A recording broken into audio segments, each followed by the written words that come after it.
from the responding police officers, from the AMR worker, the emergency worker who responded. You're going to hear also from the medical examiner. You're going to hear about the cause of death.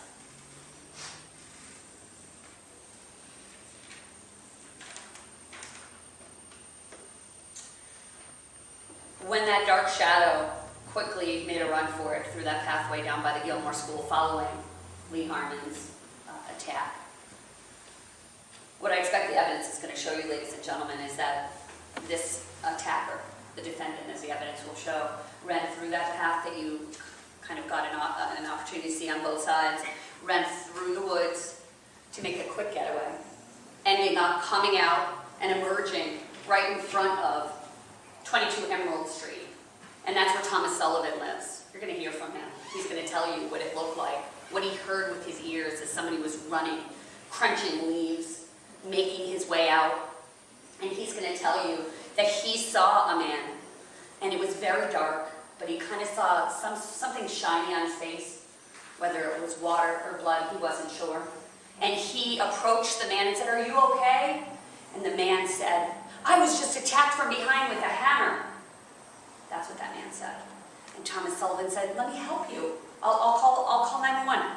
"No, I'm fine. God bless," is what the man said. And this man, the defendant, continued down Emerald Street, making his way as fast as he could, I suggest, to his home at 287 Grove Street. And he made his way back to his house. But unfortunately, or fortunately, depending on how you look at it, he didn't have his keys. Why? Well, he left them at the scene. And fortunately, he left a lot of other things at the scene too. Fortunately, he didn't just leave his keys, but he left that black and Red Sox cap.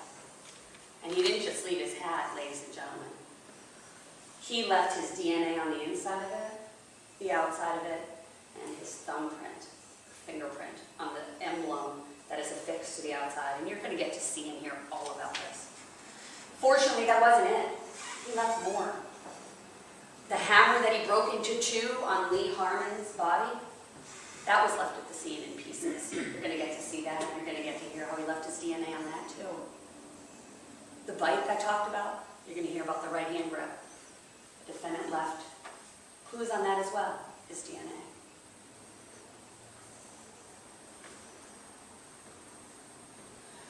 And I say fortunately, because but for all that evidence and the piecing together, perhaps we wouldn't be here today. And that's because the defendant told a very, very different tale. From the moment the defendant could, he told the tale of how he was attacked, but not by Lee Harmon, by 3 Cape Verdean men who jumped out of a car and attacked him, and he even told one of his co-workers they tried to take his wallet. He managed to weave this tale, omitting the real victim, Lee Harmon, the 74-year-old. While he was still laying in his blood, he began this tale, telling his sister about what happened. Sister, anyone has yet told you. And that is, there may be, depending upon the evidence, it will be up to the judge at the end to decide. There may be room for compromise in this case. And it may well be that what happened here is a very, very significant crime called manslaughter. Now, the evidence is going to be that there was a fight. And the evidence is going to be that the decedent probably started the fight. Before I get into that, let me tell you a little about this person who's charged with first-degree murder. He's 28 years old. He grew up in Boston.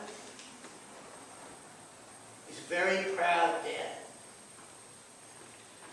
He works hard. And I think the government even mentioned that he was working as a landscaper. He's a provider. He's a loving brother.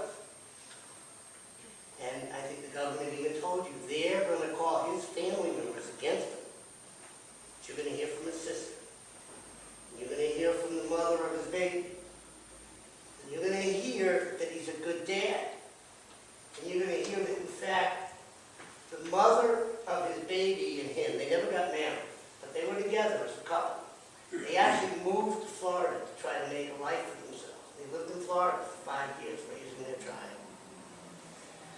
Things didn't work out. Comes back to Massachusetts. Moves in with his sister down here in Brockton. And is still very much involved with his son. Now, the night in question, as the government says, he goes out for a walk.